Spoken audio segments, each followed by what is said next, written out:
Okay, that should be all the images we need. Today's the final day of Thelxie's fantastic adventures. Let's go find Fremine at his camp.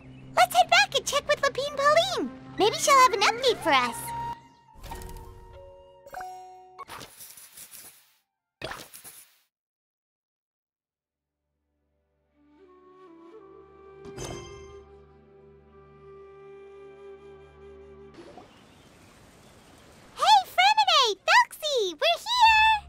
Hello, Paimon. Hello, Traveler. Is the crown ready? Yes, we're just waiting for Zuria now. She hasn't arrived yet. Then let's wait for her a little while. Or actually, maybe we can go find her.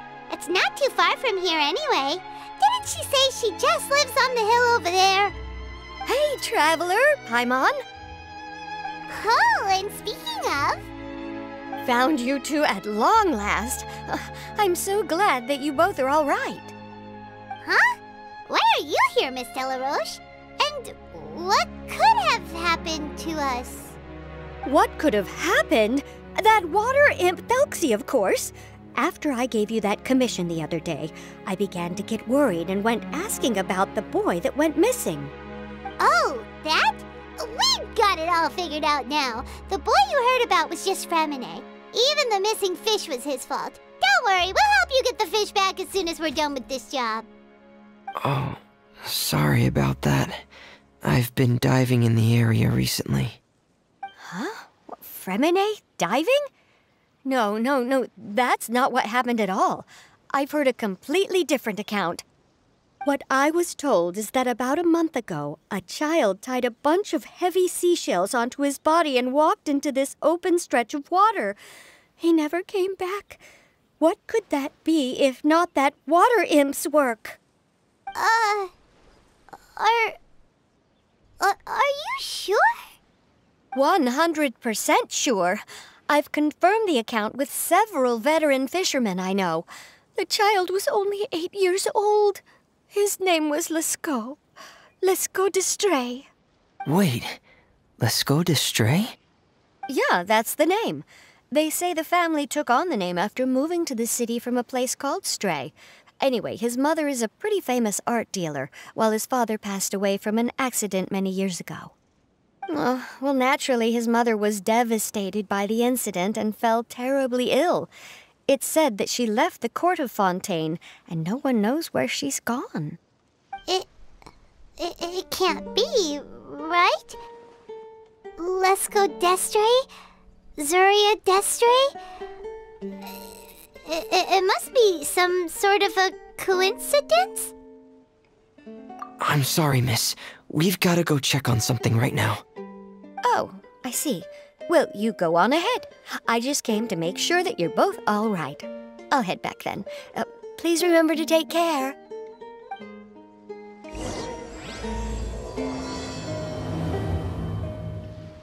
Excuse us. Is anyone here?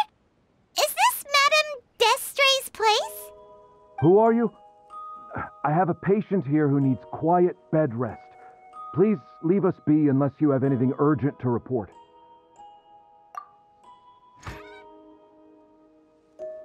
This is the residence of Zuria d'Estray, and I'm Jala Khan, her family doctor. What did you mean by your question just now? Who else could be my patient? Your patient should be Zuria's son, right? She told us herself that her son had contracted loneliness syndrome. No, you're right. Young Master Lescaut did have that illness once upon a time, but well, the young master's no longer with us. And now the Madame has come down with the same illness. Are you her friends, by any chance? Oh. So, when she had requested time to go out over the past few days, it was so she could spend them with you. So, if I'm understanding this right, the one who's suffering from uncontrollable delusions is the Madame herself? She believes her son is still alive? That is correct. When the young master disappeared, she was organizing an art exhibit that she had specifically prepared for him. But since she had to leave the house, she was unable to see her son one last time. That might have been the trigger for her regret. Or perhaps the family's fall into loneliness and grief was inevitable as soon as the old master passed away. First the son, and then the mother. But how could that be? She really looked like she had a handle on everything. Her smile was so lovely, and she even told us to stay optimistic. But you're saying she... Those actions are proof that she can no longer differentiate between fantasy and reality. Then, all the other things that she told us about her son, were those fake too? No, those were all real. Although, they were all things that happened before the young master left us for good. Madame's time has just never moved forward since his passing. I see. So after her son left, she created a fantasy world where her son was still with her. She was looking for a way to cure his illness when she ran into us. She has been in a good mood the past few days, even humming a song when she returned from her stroll. She even began discussing with me the idea of using deliberate guidance to ease the illness. It was all going well, until last night. She spent a whole night staring at the shell the young master left behind, and the words that he had inscribed onto it. Then she broke down once more. I prescribed some sedatives, and she's currently resting. But then what should we do? How can we help her? There has to be something we can do! Don't panic, Paimon. Even though this is a devastating piece of news, we must all calm down first. What should we do? I need to think. I need to remember the old house of the hearth and the children who lived in it. Those patients, and what their doctors said back then. What if... Dr. Jalacan, have you seen a picture book? The Madame should have brought it back with her. Are you thinking about trying the guidance therapy she talked to me about before? It's worth a shot. I'll go get the book. Yes, this is it. That's right. If what Dr. Jalacan said was true, the past few days have been very helpful to Zuria, so we should complete this journey. We need to show her that her child has found a happy ending in the world of her dreams. But wouldn't that just make it harder for her to accept reality? One must first face reality before accepting it. The Madame has been crushed by her feelings of grief and can no longer bring herself to face reality. Our first priority would be to get her out of this state. Right. Before today, I had thought she wanted to use Thelxie's fantastic adventures to save her son. But now, I think she might need it to save herself. And if we could complete it, we should be able to give her some feeling of inspiration and closure. Maybe those feelings would be enough to give her some courage to face reality again. There's no time to waste. Let's set off right away.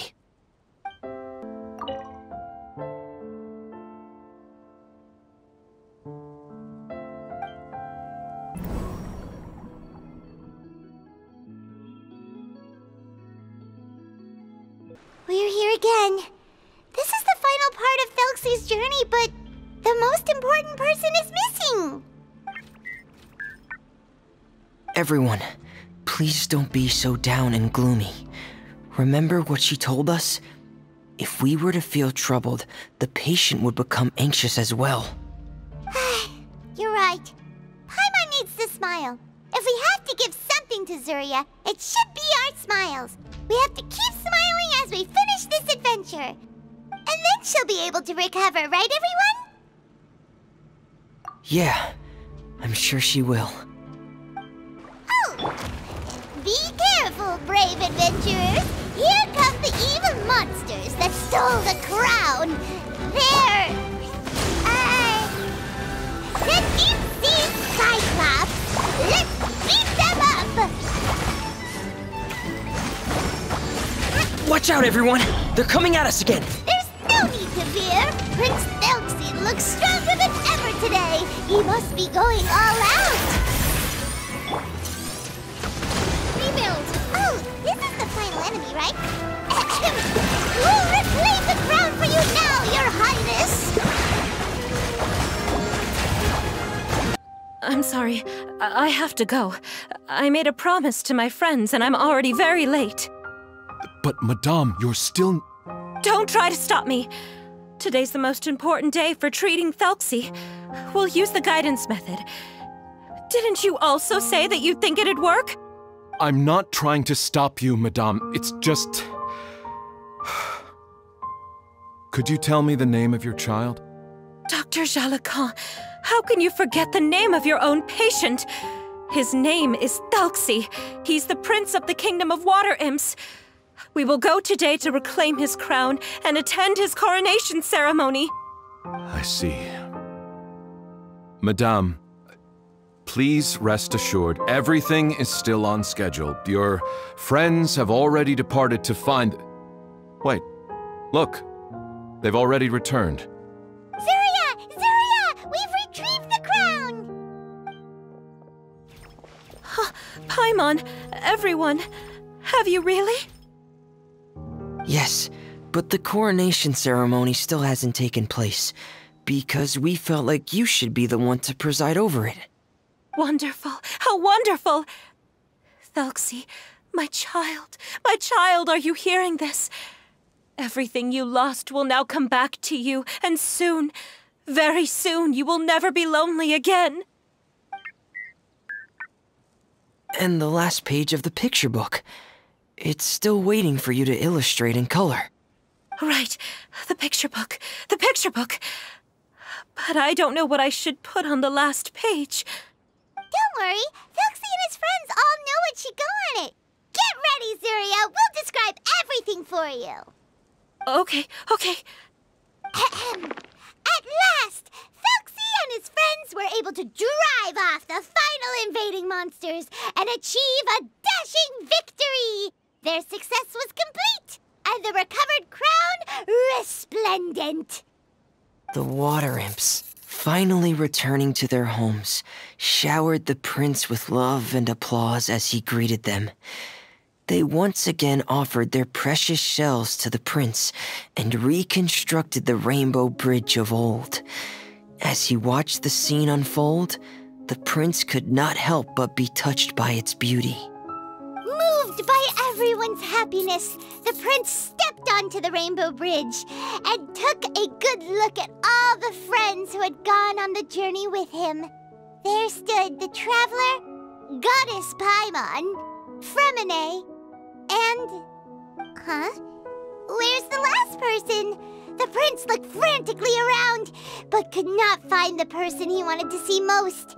At that moment, the person suddenly appeared on the other side of the bridge. She walked towards him with a smile and slowly lifted her veil. The prince could not hold back his tears. He recognized then that the mysterious person that had been by his side the whole time was none other than his mother. Zuria walked across the bridge and placed the crown above the prince's head.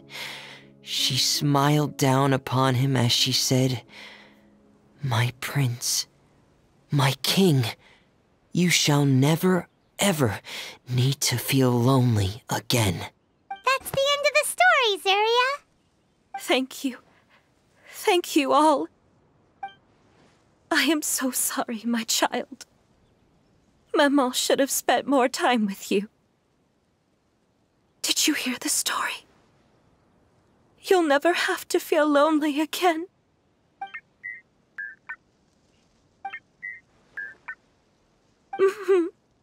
Maman loves you too. What's happening? Is Zuria talking to Thelxie? Quick, Put on my diving helmet. There's a transcription module in it that's compatible with Thelxie's output signals. You should be able to use it to understand what Thelxie's saying.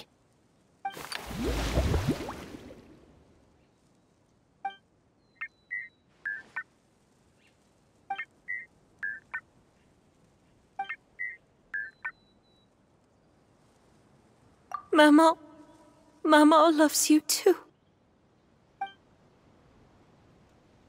But I love you more, Mamo.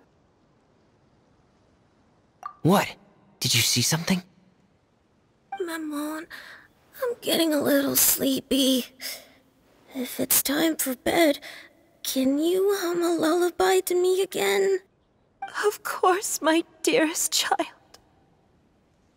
As long as you want to hear it, Mama will always hum for you.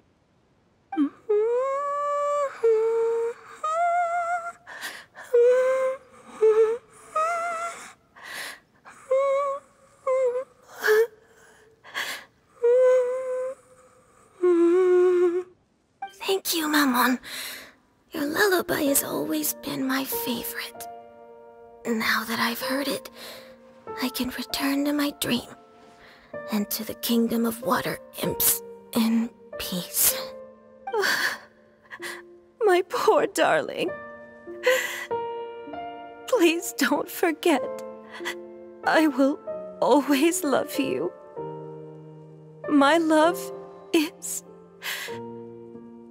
greater than the entire distance between here and the kingdom of water imps. I won't forget, Maman. And so is my love for you. Greater than the entire distance between here and the kingdom of water imps. Good night, Maman.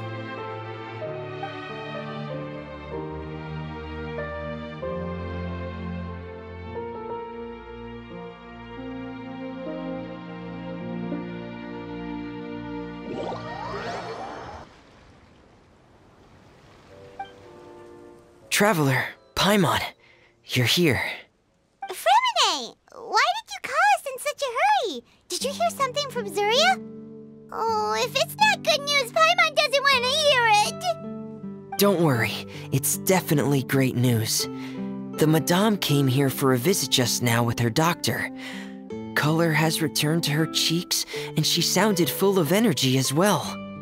She said she'd like to return to the court to continue hosting the art exhibit, but this time, she'll work with her doctor to exhibit some picture books related to the illness.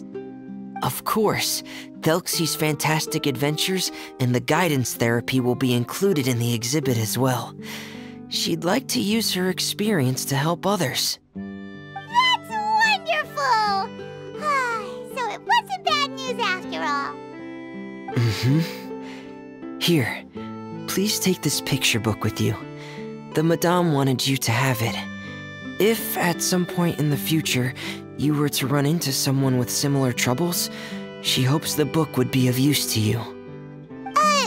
But this is her son's story, right? Is it really okay to give the book to us? Don't worry, it's just a copy. She still has the original. It's extremely important to her. Alright, then there's no problem. It feels good knowing we've contributed to something important. Paimon definitely didn't expect the fantasy adventure to be so useful. Paimon was a little worried about how everything would turn out. After all, fantasy is just fantasy. Paimon, do you know what the Madame said? She said that at the moment when she placed the crown on Thelxie's head, she felt like she really saw something beautiful.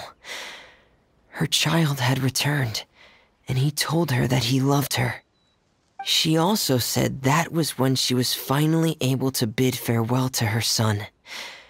She felt like at that moment, she was healed by some mystical power, and she was filled with courage from head to toe. Oh, really? But could that just be another part of her fantasy? Perhaps. But if fantasy is just fantasy, and the fantasy world is not real, then how could it still grant us these powers that we can continue to use in the real world? But what else could it be? A descent of the fairy tale world into the real world. At that time, the wondrous fairy tale temporarily became reality and influenced real things in our world. That has to be what happened. You saw it too, didn't you? But that can't be what happened, right? There's just no way. Wouldn't it be like a miracle if that really happened? Yes, I suppose that would be a miracle. I hope that everyone who's found themselves in a dark place would be able to see something beautiful and experience a miracle for themselves.